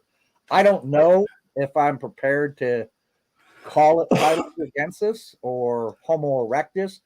I'm open to the possibility that maybe what I saw was some kind of offshoot of those. I don't know. That's possible. I have no idea. I've often said lately, to be intellectually honest about it, until I get more information and I get another sighting, I can't even really be 100% sure that what I saw out there stalking that deer was what we call Bigfoot. Right. I don't know what other category to put it in, so I put it in Bigfoot because I don't know of anything else that looks like that. I don't know of anything else. Have you tried to compare it to that Heidelbergensis and the? Have you tried to compare it against the hominins? I've looked at a lot of the hominins. And that John Durkee done, Dr. John Durkee done. And you can look at his website. If you look at his website, you can compare it with those. He's good. He's real good. Yeah. Well, the only thing I have is, I understand Bergen's law. He done The Hobbit as well. But the thing that I'm getting is that most of these other hominins, now, I don't know any of them that have ever been found, any fossils of Heidelbergensis, Neanderthal, Homo erectus. I know there's been Homo erectus skeletons that have been found that have reached at least 6 foot tall, I think. But this thing was at least 7.5 foot Yeah. tall, good 18 inches taller than Right. me. Yeah. And I know that there's no Neanderthals so far, anyway, that they've found any Right. fossil remains that show that they ever reached that kind of size. I mean, Well, you do have Bergen's law, which, in colder climates, animals will tend to get larger. But I don't know. I simply well, they will get larger because they're out in the cold. There's still wintertime here. There's still, cold nights. They're gonna, they're gonna grow a little bit larger to get more body mass because that's what brings their heat in. But yes, you're absolutely correct. There's been, 5 and 6 different hominins living at the same time. And at that's the going time all the way back. we were a lot closer back then, Right. too, and so we were. That's why we have Neanderthal DNA. But scientists do disagree and argue, and always have. Oh, sure they do, all the time. That what is our lineage of human species through all these different genera. What became that made us human, what made us, who are all of our ancestors. There's no definite answer to that because we can only go back as far as Heidelbergensis and DNA. The rest of it you can't get DNA from because it's a rock. It's Right. it's a rock because it's a fossil, and that's where a lot of people have problems between fossil and a skeleton. Those are two different things. There are some people out there that believe there are no fossils in the United States. There's human fossils for sale. Oh, sure. Skeletons. They just found skeletons for sale because they think a fossil and a skeleton is the same thing. Well, and we have all kinds of it. There are fossil skeletons, but like that one they found of that female in the La Brea tar pits, one of the first Homo sapiens. Right. And they determined that it was a Homo sapien, and she ended up in the La Brea tar pits. And right, so I've watched you for about, I've watched you and Jeff and Leon, and before you guys got out of the woo, I watched you guys every day. Oh, I've every never time been you guys into come on. the woo myself. I'll tell you that right now. Well, before you guys ever, we all got stuck into that woo crap. Well, okay? I was always. What I did was, see, I've never bought the woo thing because, first of all, I don't believe in the supernatural because I don't have enough evidence to show me that anything supernatural is within reality. I've always approached this from a flesh and blood point of view, man. This thing is an animal, whatever it is. I guess it depends how it's indoctrinated. I was drinking the Kool-Aid about all this other stuff that people say about, well, they're doing this, they're doing that, et cetera, and now I'm like, no, it's, what you're stating is fact, maybe a possibility, but you haven't shown any evidence that it's true. Right, exactly. But what? If somebody does come up with some evidence of some kind of woo, actual, as what you said, empirical evidence, I'll change my mind. I will change my mind, but it's hard evidence. I won't change my mind. I'll set it aside for now because I'm not going to be able to explain a portal or how a 9-foot giant can come down here. Doesn't know how to put clothes on. I've never seen a portal. I've never seen. Knows how to run high tech from outer space. I'm not going to believe that. So, hey, is there some place people can find you? Do you have a channel? Oh yeah, I just started a channel. It's to my name here, Bigfoot Atheist or Martin Stills. Okay, all right. hominid. I use the word hominid just like you will use an atheist. I'll use a hominid. Okay. Dr. Melvin's still using a hominoid. It's still the same. They don't know if those new words are going to stick or not. They don't know if the new bodensis is going to stick or not, even though it's a martial law by China. I'm not scared to spit back at them, but All right. Hey, Matt, you, my buddy Central Florida Bigfoot just joined. but yeah, you missed everything, man. Hey, Matt. Tracklay. I'm just sitting here listening. Oh, well, I was about to say we're up on 2 hours now, and I know Nikki's got a show that's coming up soon, so does she? we're gonna have to. I tell you what, As Joe, Jeff says, we're gonna have to land this plane. We're gonna crash it. Yeah, I'd come on sometime and give you some more detail. And Yeah, anytime you come on. like, I'm going to be getting ready to throw some methods out on my channel. So like I say, I'll even use my little board here, and with my markers. So Oh, I could take my time and go through it so everybody Nikki says can she understand does the not have a methods. show. What's that? Oh, I was just saying, Nikki is saying she isn't doing a show tonight. I'm sorry, Nikki. I thought you okay. were. I thought you were. Yeah, I didn't see anything from Nikki till Sunday, I think, underneath her new moniker. My bad. But Hi, Nikki. But yeah, I will get in touch. Martin, would you do me a favor? Sure.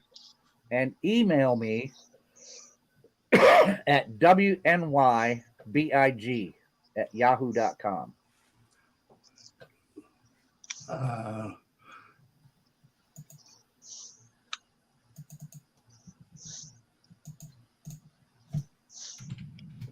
That's my email that I use for all. WNY, what was that? WNYBIG Okay. @yahoo.com. Okay. Yeah, I can do that. Email me at that email address, and we'll set something up. Because I'd like to get you back Right. and talk some more about anthropology. Also, my mother, who is an anthropologist, would she be willing to come on? She said she would be willing to help. Awesome. She was one of the very first anthropologists that pushed anthropology from the very beginning up at college in Madison, Wisconsin. And well, they were told that it didn't work and there was no anthropology. So when she spoke and she talked, nobody understood what she said because she was so intelligent. So she had to just throw it away. Well, she didn't realize after all these years, she had 9 kids. Now, after all these years, she didn't realize anthropology was still there until I had went back. And I think, well, I can't, I had went back home, was for a legal thing, but I won't mention it. You get details from Leon.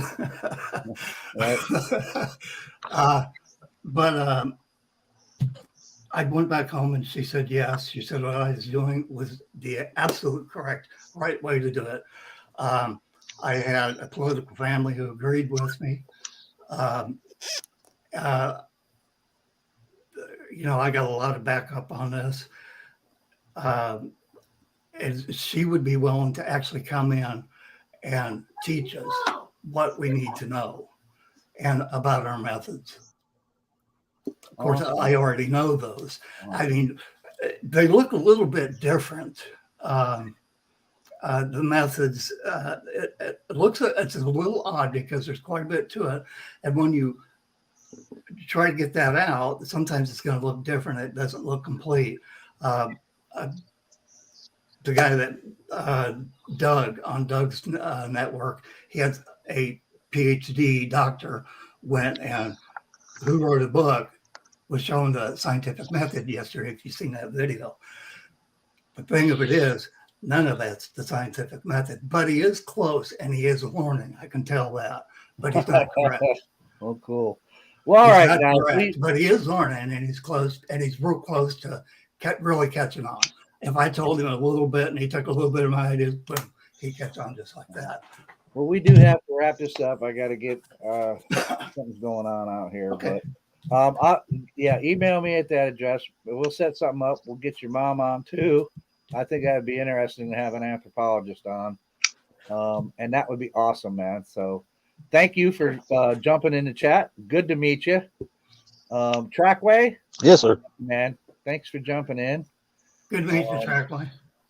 Good to meet you too, Mark. I'm looking forward to seeing what you have. And as always, Joe, it's an honor to be on your show. Hey, thank you, man. Thank you. It's my honor that you guys come and watch this stuff, man. So everybody in chat, man, I love you. Thank you, guys. Again, thanks for getting me back on the road, man, so I can start working again. And I hope everybody has a good evening. And you know what I always say, don't sweat the petty stuff. Don't pet the sweaty stuff. And I'm going to be coming to you from the forest real soon. All right. Good night, everybody.